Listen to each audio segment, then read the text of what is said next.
Chers amis, bonsoir. C'est un plaisir de vous retrouver ce soir avec Laurent. Comme d'habitude, ces derniers temps, on fait souvent des. Là, on fait pas mal de vidéos à deux.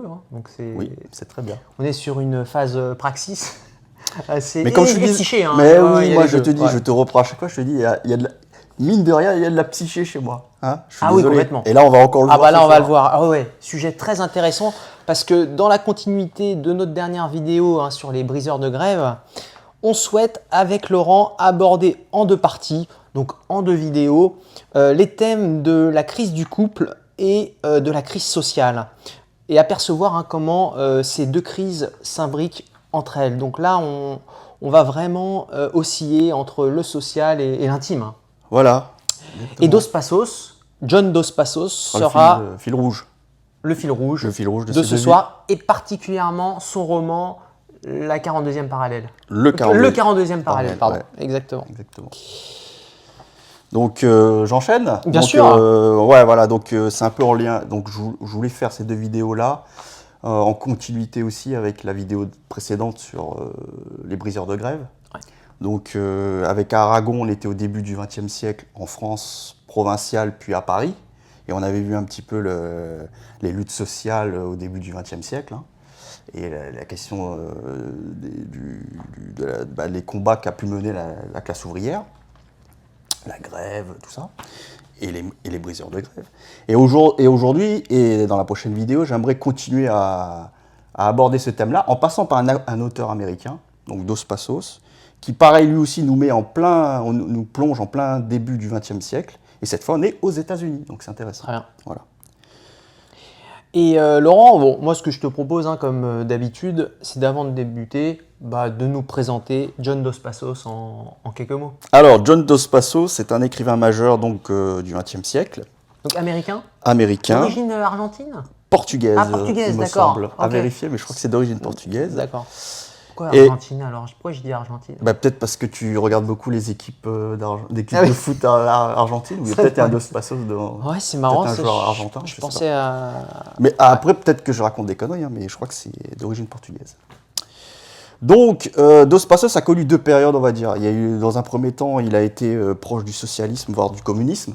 Donc, aux États-Unis, c'est intéressant parce que souvent, quand on dit États-Unis aux gens, ils ne pensent pas communisme. Et pourtant, on pense qu'il n'y a qu'un seul courant. Voilà, exactement. Alors qu'en fait, il y a vraiment un mouvement ouvrier, il y a eu des luttes sociales comme dans tous les pays en fait. Donc, il faut arrêter avec les clichés aussi. Il faudrait peut-être se mettre à jour, les enfants.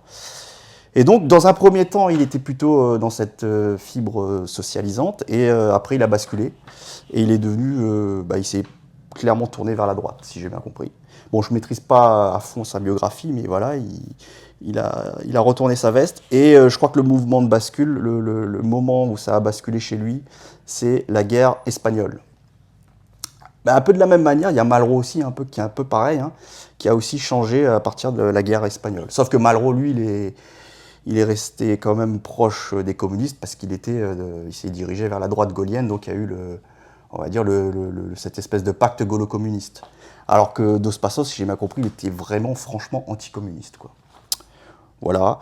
Alors, et puis pour l'anecdote, si vous voulez voir Dos Passos s'exprimer en français, si vous tapez sur YouTube Dos Passos dadaïsme, vous allez voir Dos Passos, une petite vidéo de quelques minutes où on voit Dos Passos parler d'Aragon et de Drieux-La Rochelle et s'exprimer en français. Donc, voilà. C'est vrai que c'est des auteurs qu'on a. Et donc Drieux-La Rochelle, Aragon, qu'on connaît très bien sur cette chaîne. Exactement. Voilà. Alors, Laurent, oui.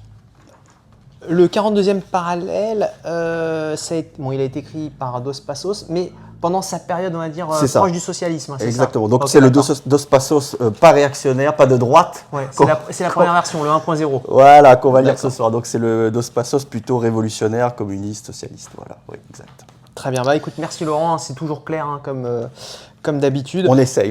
Et ce qui se passe, c'est que là, tu as intitulé cette vidéo, Cette première partie, jeunesse et vagabondage. Et la deuxième partie, ça sera vraiment plus centré sur le couple. Parce qu'après, il y a eu la période de la jeunesse et du vagabondage, notre personnage qu'on va suivre va s'engager et va se marier. Et là, ça va être Mais compliqué. on va pas divulgacher comme d'habitude.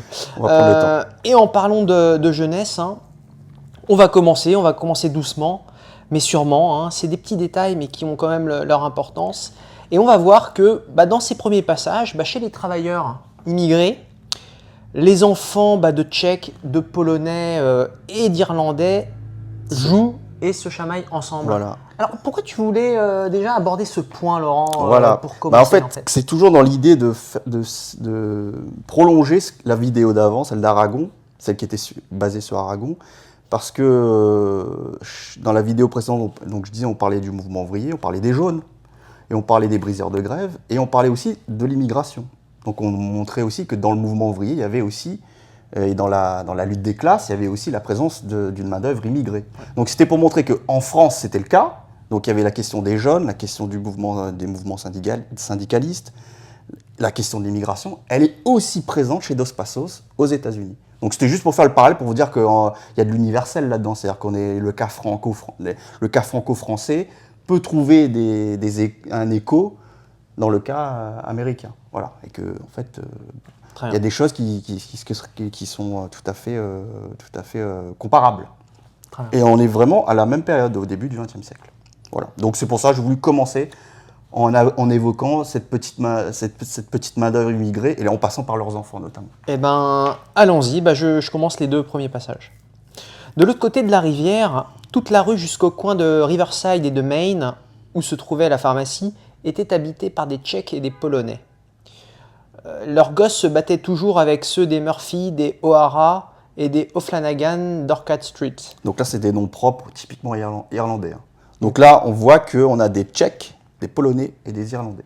Et des fois, les Tchèques peuvent se défoncer avec les Polonais. Quoi. Ah ben bien sûr, voilà, et bien sûr, voilà. Et là, on voit, voilà, il y a une petite guéguerre, voilà, entre différentes nations, entre différents peuples. Voilà. Une boule de neige molle s'écrasait sur sa nuque et la neige lui coulait dans le cou. Donc ça, c'est un enfant. Hein. Voilà, exactement. À un demi-bloc du pont, il risquait le coup et se sauvait au galop. Misérable capon, salaud d'Irlandais, chien de Murphy, il court chez lui le dire aux flics, hurlaient les gosses polonais et tchèques entre chaque boule de neige. John Dos Passos, 42e parallèle. Voilà. Alors, dans cette vidéo, donc du coup, voilà, on a introduit comme ça par les petites chamailleries entre gamins. On va suivre un personnage qui s'appelle Fanny McCreary. Donc c'est un jeune Américain d'origine irlandaise. Et en fait, pendant tout le roman, on l'appelle plus simplement Mac. Donc souvent, on va l'appeler Mac. Donc ne soyez pas perdus si on parle de Mac. C'est le fameux personnage qu'on va suivre dans ces deux vidéos. Et lui, on va voir très vite qu'il est tout jeune, hein, c'est un jeune adolescent, et il est pris entre la libido et l'engagement politique, parce qu'il est déjà assez mature, on va dire. Il a quand même il voit très bien la question politique s'impose à lui, mais aussi, c'est un jeune fougueux qui voit les jeunes filles, et puis du coup, voilà. Donc on va lire ce passage, et c'est parti. Là, alors oui, il est donc, je disais qu'il connaît bien il a une maturité sur le plan politique parce que il travaille dans une imprimerie que son oncle possède. Voilà, c'était juste pour expliquer qu'il connaît déjà la question ouvrière, tout ça, il connaît. Hein. La première composition que l'oncle Tim imprima sur sa nouvelle machine fut la phrase « Travailleurs du monde entier, unissez-vous, vous n'avez à perdre que vos chaînes ». Donc là, on reconnaît la définition du mot prolétaire, hein, du concept de prolétaire. Donc ça commence fort comme ça, direct. Quand Fanny eut 17 ans et commença à s'inquiéter des jupes, des chevilles et des dessous des jeunes filles, en revenant le soir du travail au milieu des lumières de la cité brillante, sous le ciel brillant et capiteux de l'Ouest, une grève d'imprimeurs éclata à Chicago. Donc voilà, comme je vous disais, on est en comparaison totale avec ce qu'on voyait avec Aragon. On a déjà une grève qui éclate. L'imprimerie de Tim O'Hara avait toujours fait partie du syndicat, et faisait tout le travail du syndicat au prix de revient.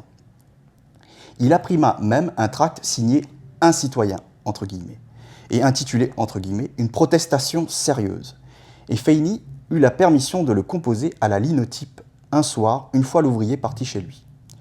Une phrase frappa Fanny, et il se la répéta couché dans son lit. Ouvrez les guillemets. Il est temps que tous les honnêtes gens s'unissent afin de résister aux ravages des privilégiés avides. Fermeture des guillemets. Le lendemain, un dimanche, Fanny descendit le long de Michigan Avenue avec un paquet de tracts à distribuer. C'était un beau jour avant-coureur de printemps. Sur la glace ramollie et jaune du lac soufflait une petite brise toute chargée d'un parfum inattendu de fleurs. Les filles avaient l'air diablement jolies. Et le vent jouait dans leurs jupes. Et Feini sentit le printemps lui fouetter le sang. Donc libido, engagement politique. Là, vraiment, on est vraiment pris entre les deux. Il avait envie d'embrasser des filles, de se rouler par terre, de courir sur les glaçons, de faire des discours du haut des poteaux télégraphiques et de s'élancer par-dessus les tramways. Mais loin de se livrer à tous ces ébats, il distribuait des tracts et avait honte de ses pantalons effilochés et faisait le rêve d'avoir un complet chic et une belle fille qui se promènerait avec lui. Donc on voit, il est tiraillé là, voilà, entre séduire des jeunes filles ou alors s'engager vraiment et être sérieux et distribuer les tracts. Et puis il y a aussi sa condition vestimentaire. Et il est bien conscient que s'il veut séduire une fille, c'est ça. L'apparence vestimentaire joue. Tout à fait. Donc voilà, il est conscient de tout là. Il est déjà à 17 ans, il a tout compris, quoi. Et Laurent, donc tu parlais de l'engagement politique, hein, au-delà de la libido, et il y a aussi le thème de la politique au sein de la famille. Ah bah oui, forcément, ça crée des conflits, des discussions animées, on va dire. Tout à fait. Et à savoir, ici, le discours anti-syndical, anti-révolutionnaire au sein de la famille. Voilà, donc il y a son oncle, on vient de le voir, qui lui est complètement engagé auprès du syndicat, et qui donc fait utilise ses machines pour permettre au syndicat de pouvoir imprimer beaucoup d'éléments au prix de revient. Et bien sûr, en faisant ça, il se met un peu en danger, économiquement, financièrement, l'oncle. Et ça crée des problèmes, ça crée des problèmes par rapport à son épouse. Donc la tante, elle va venir à la charge, et là, ça va faire mal. Exactement. Et on va voir que ça engendre souvent beaucoup de souffrance. Bien sûr. Ouais. Il y a une tension. Est tiraillé. Exactement, il y a une tension. Madame O'Hara grondait et tempêtait. « Je te l'avais bien dit, Tim O'Hara. » Et là, on voit bien, elle l'appelle par son nom de famille. Ouais. Ça, c'est terrible. Ça. Ah, c'est terrible. C'est comme si c'était quelqu'un, finalement, un étranger. Voilà, elle commence à l'afficher comme si c'était Tim O'Hara, tu vois. Et vraiment, elle se désolidarise. C'est vrai, tout à fait. Et elle le répétera 2 fois. Mais voilà, notez ça bien. Tu fais bien de noter ce détail qui est... Quand le ton monte et qu'on commence à donner le patronyme de la personne, c'est que là, ça y est, ça commence à... Je te l'avais bien dit, Tim O'Hara, qu'il ne sortirait rien de bon de tes rapports avec ces syndicats impies, ces sociodémocrates et ces révolutionnaires, tous aussi fainéants et soulards que toi-même. Oula. Tim O'Hara. Voilà, elle le répète une deuxième fois. Exactement. C'était à prévoir que les maîtres imprimeurs s'entendraient, rachèteraient tes traites et t'écraseraient, et tu le mérites. Tim O'Hara. 3e fois. Pour tes menées socialistes et impies, seulement ils auraient pu penser à ta pauvre femme et à ces pauvres petits gosses abandonnés. Ça, c'est violent. Eh oui. Maintenant, nous allons tous crever de faim, nous tous, et les piques-assiettes que tu nous as mis sur le dos. John Dos Passos, 42e parallèle. Et l'époux qui répond. Voilà, et là, c'est un peu plus tard. Et là, cette fois, c'est l'oncle qui parle à son neveu, donc à Mac. Et qui lui explique, en gros, lui, comment il voit les choses, lui. Par rapport à cette dispute-là et tout ça. Feini, tu es un gars intelligent. J'aurais aimé pouvoir t'aider davantage. Tu es un O'Hara. Oui, parce que là, en fait, il faut expliquer, l'imprimerie, ça y est, c'est dépôt de bilan. Et du coup, là, il se retrouve vraiment dans la merde, quoi. Et là, en gros, c'est pour ça qu'il lui dit, j'aurais aimé t'aider davantage. Et donc, du coup, plus ou moins, Mac, il sait que maintenant, il doit quitter son oncle et sa tante et essayer de trouver du boulot. Il n'y a plus d'argent. Voilà, et il faut essayer de trouver du boulot ailleurs. Donc voilà, il est en train de lui expliquer ça. C'est clairement la nécessité. Ah là, voilà, la nécessité, ça passe. La réalité, là. Ah oui, exactement. J'aurais aimé pouvoir t'aider davantage. Tu es un O'Hara des pieds à la tête. Lis Marx. Voilà, premier conseil. Exactement. Instruis-toi autant que tu pourras. L'instruction. Souviens-toi que tu es un rebelle par le sang et par la naissance. Donc mais là, en fait, on revient à la fierté. La femme ne l'entend pas, ça. Ah non, voilà, là, c'est un tête-à-tête avec son neveu. Ouais. Ne reproche à personne tes malheurs. Vois ce terrible dragon à la langue de vipère qui est mon épouse. Est-ce que je lui reproche quelque chose? Non, je dis que c'est la faute du régime. Et ne te vends pas aux salauds de capitalistes. C'est toujours à cause des femmes qu'on se vend. Alors cette tu phrase-là, sais ce que je veux dire. Cette phrase-là, elle est lourde de sens. C'est toujours à cause des femmes qu'on se vend. Tu sais ce que je veux dire. Bon. Voilà. Alors après on enchaîne, hein, parce que là, voilà, ça c'est dès le début du roman. Hein. Donc très vite Dos Passos, il met tout de suite la pression. Hein. Là, il y a un discours vraiment politique et on voit que c'est un gamin quand même qui aimerait avoir accès aussi au frivole et qui aimerait aussi draguer les jeunes filles, tu vois. Mais il est pris comme ça, comme tu dis, dans la nécessité et du coup il peut que entretenir une conscience politique. Et donc on a une petite conversation aussi qui évoque la presse. Avez-vous des journaux? Je voudrais avoir quelque chose à lire en attendant le train. Je vais vous en apporter. La patronne est abonnée à l'Américaine de Chicago. Bon Dieu, je n'ai pas vu un journal depuis 3 semaines. Moi aussi j'aime lire le journal, dit Mac. J'aime savoir ce qui se passe. C'est un tas de mensonges pour la plupart. Tous les journaux sont dans la main des gros capitalistes.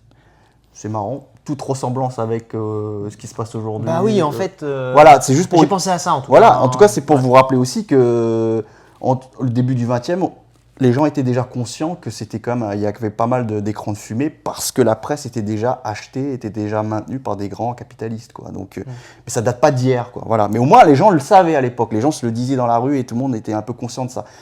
Aujourd'hui, des fois, quand tu discutes avec des gens, tu as l'impression quand même qu'il y a une dose de naïveté, voire d'abrutissement, qui est comme assez effarante. Bon, voilà. Donc c'était juste en passant pour montrer que le Mac, en discutant, le Mac, il a une discussion comme ça avec quelqu'un, tout de suite, il ne perd pas de vue qu'il y a une bonne dose d'enfumage dans la presse, quoi. Voilà. Tout à fait. Parce que structurellement, ils sont tenus par les capitalistes. Et maintenant, Laurent, je crois que tu voulais faire une petite parenthèse sur le thème de la solitude. Oui, ben voilà. Et donc je reviens sur le côté politique, engagement, militantisme et tout ça. Mais après, ça reste un être humain aussi. Il a besoin de s'amuser. Enfin, il a besoin de faire des rencontres et de voir des gens de son âge. Donc voilà, il y a toujours. Et ça que j'aime bien dans le livre de Dos Passos, il y a vraiment ce côté, cet équilibre-là. Il y a cette recherche d'équilibre tellement difficile à trouver. Et on revient sur les vidéos d'avant, c'est la question du bonheur. Le bonheur, c'est arriver à construire quelque chose aussi avec l'autre. Et dans une certaine durée, et ici-bas. Et c'est compliqué d'arriver à cumuler tout ça, en fait. À arriver à tout... Imbriquer, tout concilier. Exactement. Ouais. Praxis et psyché. Voilà, et on y est en plein. Tout notre chaîne, quoi. Voilà, et donc c'est là que je dis, voilà, le thème de la solitude, là, on est dans la psyché, là. Tout à fait. Voilà. Donc, c'est juste 2 petites phrases, hein, Ouais, bah, très bien, vas-y. mais qui montrent clairement que, voilà, notre personnage, c'est un être humain, quoi. Il n'avait pas sommeil. Il aurait voulu avoir quelqu'un de son âge avec qui parler. Voilà, t'as Dos Passos qui te lâche cette petite phrase. Et encore plus loin, il dit encore, le narrateur, il dit encore, il aurait voulu avoir à ses côtés une fille à entourer de ses bras, ou un camarade à qui parler. Voilà, donc très important chez lui, il se sent un peu seul des fois. Et ça me fait penser d'ailleurs à une magnifique formule de Rousseau qu'on peut trouver dans l'essai sur l'origine des langues. Il sentit le plaisir de n'être pas seul. J'aime bien la manière dont Rousseau dit ça. Il sentit le plaisir de n'être pas seul. C'est ça qu'il aimerait vivre, Mac. Il aimerait sentir le plaisir de n'être pas seul. Voilà. Alors, heureusement pour nous et heureusement pour Mac, il va rencontrer un compagnon, il va rencontrer un complice. Et très vite, un sujet qui va faire qu'ils vont converger, qui vont avoir une certaine complicité, une certaine amitié qui va se construire entre les deux, c'est toujours le sujet politique. Et ce complice s'appelle Ike. Exactement. Et ce complice s'appelle Ike. As-tu jamais lu Marx? Et là, Marx, référence une 2e fois. Exactement. Là, c'était l'oncle. Là, maintenant, c'est avec Ike, on remet le sujet Marx. Non, mais Crénon, je voudrais bien le lire. Alors, après, la traduction, tu vois, Crénon, ça veut dire nom de Dieu. C'est un peu bizarre, je trouve. Ouais. C'est un peu vieillot, tu vois, c'est ça qui est marrant. Ouais. Mais bon, le traducteur dit Crénon. Moi, j'aurais dit nom de Dieu ou nom de nom, enfin, je sais pas. Moi aussi, ça m'avait... Ouais, bah oui, Crénon, je sais Bon, pas. on a laissé ça. On a laissé la traduction. Moi non plus, mais j'ai lu Regard en arrière de Bellamy. C'est ce qui m'a rendu socialiste. Alors, juste, Bellamy, c'est un auteur socialiste américain qui avait un certain succès à l'époque, mais je pense qu'aujourd'hui n'est plus très lu, quoi. Mais en tout cas, c'est un auteur qui à l'époque faisait bouger un petit peu l'imagination des gens à cette époque-là, et du coup, voilà, c'était une référence, quoi. Dis-moi de quoi ça parle. J'avais justement commencé à le lire quand j'ai quitté la maison. C'est l'histoire d'un type qui s'endort, se réveille en l'an 2000, la révolution sociale... En l'an 2000. En l'an 2000. Là, on est en 2023. Hein. La révolution sociale s'est faite pendant qu'il dormait et tout est socialiste. Il n'y a ni prison ni pauvreté, personne ne travaille pour son profit, il n'y a plus moyen pour personne de devenir un riche actionnaire ou un capitaliste. La vie est rudement chic pour la classe ouvrière. C'est ce que j'ai toujours pensé, ce sont les ouvriers qui créent les richesses et ce sont eux qui devraient les posséder au lieu d'un tas de parasites. Les bourgeois, quoi. Voilà. Ben là, les mots sont lâchés. Hein. Si on pouvait se débarrasser du régime capitaliste, des grands trusts et de Wall Street, c'est ainsi que les choses se passeraient. Créer nom de nom. Tout ce qu'il faudrait, c'est une grève générale et que les ouvriers refusent de travailler pour un patron. Nom d'un chien, si les gens comprenaient seulement combien cela serait facile. Mais le capital a mis l'embargo sur toute la presse et il empêche les ouvriers de s'instruire et de s'élever. Là, cette phrase-là, elle est très importante. Le capital a mis l'embargo sur toute la presse et il empêche les ouvriers de s'instruire et de s'élever. Ça paraît, si ça résonne pas un peu avec aujourd'hui, hein, la télé, comment elle abrutit, comment, voilà, TikTok et compagnie. Le entertainment. Voilà. Hein. Je m'y connais assez bien en matière d'imprimerie et de linotypie. Nom de Dieu, peut-être pourrais-je faire quelque chose un jour. Max se leva, tout son être vibrait. Et alors juste, ça me fait ce passage-là où il dit ça serait pas mal quand même que les gens, les ouvriers puissent s'instruire et s'élever justement. Ça me fait penser à une autre phrase de Maurice Barrès dans le roman Les Déracinés, où il dit, cette phrase qui dit tout, que les pauvres aient le sentiment de leur impuissance. Voilà une condition première de la paix sociale. Il faut cantonner les pauvres à se contenter de se dire qu'ils sont impuissants. Que c'est une fatalité, quoi. C'est une fatalité, voilà. Et c'est exactement la stratégie utilisée par les classes dirigeantes. Hein. C'est vraiment, on nous abrutit, on nous habitue à nous dire, voilà, chacun est à sa place, vous restez à votre place et vous fermez votre gueule. Voilà, et donc c'est pour ça qu'il y a un vrai enjeu à vouloir faire de la pédagogie, à vouloir instruire les masses. Il y a un vrai enjeu, parce que là, si on commence à instruire les masses, les gens vont demander des comptes à rendre, quoi. Donc on a tout intérêt à abrutir les gens. Donc je reviens, et on voit bien que du coup, tu vois, il y a eu, première fois on disait Lee Marx, deuxième fois Lee Marx, et on parle d'instruire les masses. Et bien ça continue. On m'a dit qu'il y avait de bons cours du soir gratuits à Seattle. Je voudrais m'instruire un peu, tu comprends? Je suis d'une ignorance crasse à présent. Et là, moi, cette phrase-là me parle, tu vois. Parce que moi aussi, je considère que je suis d'une ignorance crasse. Et comme ce personnage-là, j'ai envie aussi d'arrêter de rester dans ma médiocrité et de combattre cette ignorance crasse, tu vois. Mais ça, même ça, j'ai l'impression qu'on l'a tué chez les gens. Et les gens que je côtoie au travail, les gens que je côtoie quotidiennement, tu vois. C'est ça qui est malheureux. C'est que, au moins chez Dos Passos, les personnages sont conscients qu'ils sont d'une ignorance crasse et essaient de combattre cette ignorance crasse. Aujourd'hui, aujourd'hui, on a baissé les bras. Ah oui, complètement. Même cette idée-là, elle est même pas envisagée. En tout cas, de notre cercle. Ah ben moi, en tout cas, voilà, moi, empiriquement, voilà, du peu que j'ai vu, combien de gens que je rencontre, je vois qui ont baissé les bras. Après, il y en a qui manifestent, hein, qui... Oui, bien sûr, heureusement. Il y a encore des gens qui sont conscients. Et même là, on discute, ou au moins on essaye de... On fait passer des messages. Voilà. On n'est pas forcément d'accord tous les deux. Tout à fait. Mais au moins on discute, et au moins on essaie de sortir de l'ignorance crasse. Voilà, tout à fait. Mais il y en a, j'ai l'impression qu'ils s'en sont contents très bien. Et là, mais c'est même avec soi-même, hein, c'est pareil. Ah ben bien sûr, oui. Et le personnage répond, c'est une chouette idée. On continue encore. Quand il fit grand jour, il revint chez le Chinois et dépensèrent leurs 35 cents en bouillie d'avoine et en café.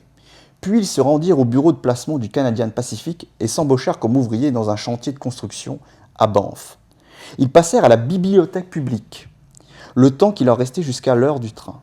Mac lut une partie de Regard en arrière de Bellamy, donc c'était le romancier qu'on avait évoqué précédemment, et Ike, faute de trouver un ouvrage de Karl Marx, Marx est encore cité une troisième fois, lut une livraison du Quand le dormeur s'éveillera dans le Strand Magazine.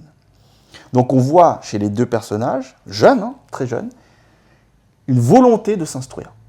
Ils veulent sortir de leur médiocrité, ils veulent acquérir des connaissances. Et ils veulent faire bouger les choses. Et bien sûr, ils distribuent des tracts. C'est pas que ils veulent pas rester que dans le théorique. Mais c'est les deux. Pour l'individuel, c'est aussi pour bouger au niveau social, quoi, bien sûr. Du moins dans leur cercle, quoi. Voilà.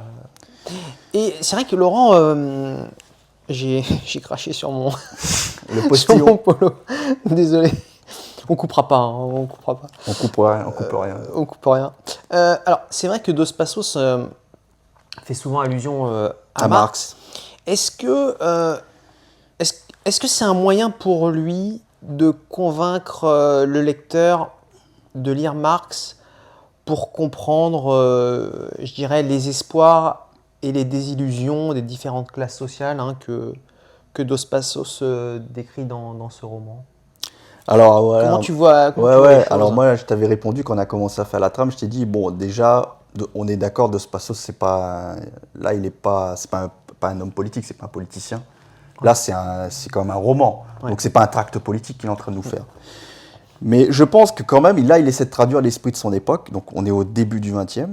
Et ce qu'il faut bien comprendre, c'est que on est au début du XXe, il commence à avoir les effets, il commence à avoir un effet des efforts théoriques de Marx à la fin du 19e, enfin en tout cas de la deuxième moitié du 19e, commence à avoir un effet sur le plan politique et géopolitique. Et il y a un certain Lénine qui a quand même, qui commence à apparaître et qui commence à faire parler de lui, quoi. Et il y a l'URSS qui apparaît. Il y a quand même beaucoup de choses qui sont apparues au début du XXe siècle en rapport direct avec les travaux de Marx. Et il ne faut pas oublier aussi qu'à la fin du 19e, par contre, en revanche, Marx était très peu cité. Il était très peu. On parlait beaucoup plus facilement de Blanqui, par exemple pour la Commune de Paris, on parlait beaucoup plus de Blanqui et de Proudhon. Quand on lit par exemple Dostoïevski, on peut remarquer qu'il cite Proudhon, il parle de Malthus, il parle de considérant, il ne parle pas de Marx. Quand on lit Nietzsche, on voit qu'il parle de Düring, il parle de Spencer, il ne parle pas de Marx. Donc ça a pris du temps quand même. Ça aussi, il faut bien comprendre, c'est que là, on lit, on est au début du XXe, on voit qu'il y a une insistance sur Marx par Dos Passos, mais à la fin du 19e, ce n'était pas le cas du tout. Donc déjà, il faut comprendre ça aussi. Il s'est passé quelque chose, il s'est passé quelque chose, c'est l'URSS et Lénine. Ouais, il y a un cheminement et, Et il là, y a eu des événements extérieurs qui ont fait que... Ah ben là, voilà, on peut plus faire l'impasse sur Marx, quoi. Ouais. Donc voilà. D'accord, très bien. Et je voulais juste aussi, et ça a duré comme un certain temps, parce que là, aujourd'hui, on dit Marx à quelqu'un dans la rue, on va me dire, ben Marx, c'est fini. Ça a quand même duré donc du début du XXe jusqu'à la guerre froide, puisque un mec comme Sartre, un philosophe français comme Sartre, pendant la guerre froide, lui disait cette fameuse phrase le marxisme est l'horizon philosophique indépassable de notre temps. Donc ça a duré plusieurs décennies d'ailleurs, cette référence à Marx, qui s'imposait comme ça à Dos Passos comme à Sartre, et comme à d'autres. Et après, malheureusement, il y a eu la guerre froide, où là, il a fallu tout faire pour verrouiller toute référence à Marx, parce que là, ça devenait l'ennemi numéro un, hein, l'URSS, les soviétiques, le communisme, ça devait être quelque chose qu'il fallait liquider. La peste rouge, et là, ben, Marx, maintenant aujourd'hui, tu rencontres quelqu'un dans la rue, tu commences à lui parler de Marx, il va te dire totalitarisme, goulag, l'abomination, et il oublie bien vite qu'il y a eu l'armée rouge qui a sauvé l'Europe du nazisme, quoi. Comme répète souvent Pagani, quoi. Donc, moi, je veux bien critiquer, qu'on critique le marxisme, qu'on critique Marx, qu'on critique l'URSS, tout ce qu'on veut, mais à un moment donné, tout mettre à la poubelle, je pense que c'était une grave erreur. Ouais, et puis il y a des faits historiques concrets. Voilà, et Lénine quand même, et l'URSS, c'est quand même, on est passé du régime tsariste à une puissance industrielle incroyable. Faut quand même pas l'oublier, hein. C'est les soviétiques qui ont rebâti une nation comme ça incroyable, quoi. Enfin, et même pendant les années 30, 40, 50, enfin, les gens, il y avait des Britanniques, par exemple, le couple Webb, qui étaient des Fabian, c'est des socialistes à la sauce britannique, ils étaient admiratifs des soviétiques. Je veux dire, à un moment donné, même, pendant longtemps, les Américains ont craint les soviétiques. L'URSS, c'était quelque chose. Donc, faut pas nier ça non plus, quoi. C'est quand même quelque chose, une grande puissance industrielle qui s'est construite qui s'est mise en place en plusieurs décennies, d'une manière fulgurante, quoi. Donc voilà. Donc oui, donc référence à Marx, elle s'impose, quoi, effectivement, oui. Et parce que ça traduit, cette montée de l'URSS et des soviétiques, quoi. Laurent, je te propose de finir cette première vidéo hein, sur le thème de la libido, qui, comme nous allons le voir, rattrape nos deux personnages, Ike et Mac. Tout à fait. Encore une fois, praxis et psyché, on Voilà. oscille entre intime et Voilà. Donc, politique. c'est bien de lire Marx, c'est bien de lire des livres, c'est bien de distribuer des tracts, Mais il y a la psyché aussi. mais il y a aussi la libido, il y a aussi l'éros et la Exactement. psyché. Voilà. Je préfère dire psyché que psyché. Psyché. Ouais, moi aussi, j'aime bien Ouais, psyché. psyché. Je préfère psyché aussi. Je vais étudier comme un enragé cet hiver. Voilà, donc là, le côté volontariste, hein, Ouais. on va bûcher. Hein. Qu'en penses-tu, Ike? Je voudrais quitter ce sale patelin où l'on a la poisse et retourner dans notre patrie. Parce que là, ils ont Qu'en trouvé, penses-tu, Ike? ils ont trouvé un boulot au Canada, donc ils voudraient retourner aux États-Unis. Ike grogna et se retourna dans son lit. Pour l'amour de Dieu, Ike, réveille-toi. Allons faire un tour dans la ville et foutons le camp. Ike s'assit dans son lit. Nom d'un chien, il me faut une femme. Voilà. Voilà. Bon, il a- Bon, bah, ça veut tout dire. J'ai entendu dire qu'il y avait des endroits chics à Seattle. Ma parole, Ike. Ike sauta de son lit et s'aspergea d'eau froide de la tête aux pieds. Puis il enfila rapidement ses vêtements et regarda par la fenêtre tout en lissant ses cheveux avec son peigne pour en faire sortir l'eau. Quand part le bateau? Bon Dieu, cette nuit j'ai 2 fois rêvé de femme. Et toi? Mac rougit. Il hocha la tête. Bon Dieu, il nous faut des femmes. Ces rêves-là, ça vous affaiblit un type. John Dos Passos, 42e parallèle. Les femmes rentrent toujours dans l'équation, finalement. Eh oui, bien sûr. Ouais. Faut les deux. On peut pas faire abstraction de ça. Exactement. Donc voilà, on revient. Si on veut construire le bonheur, bah, il faut intégrer aussi la question de l'éros et du couple. Et, voilà. Et c'est sur Terre. Et donc partie 2, c'est le couple. Et là, Exactement. Mac, Oh oui. il va en prendre plein la tronche. Ouais. Et ben on va voir ça lors de notre prochaine vidéo, Laurent. Tout à fait. Merci à toi pour tes apports. Merci à vous de nous avoir suivis aujourd'hui. On vous dit à très bientôt pour la deuxième partie de ces 2 thèmes qu'on aborde avec Dos Passos. À très bientôt. Au revoir. À bientôt.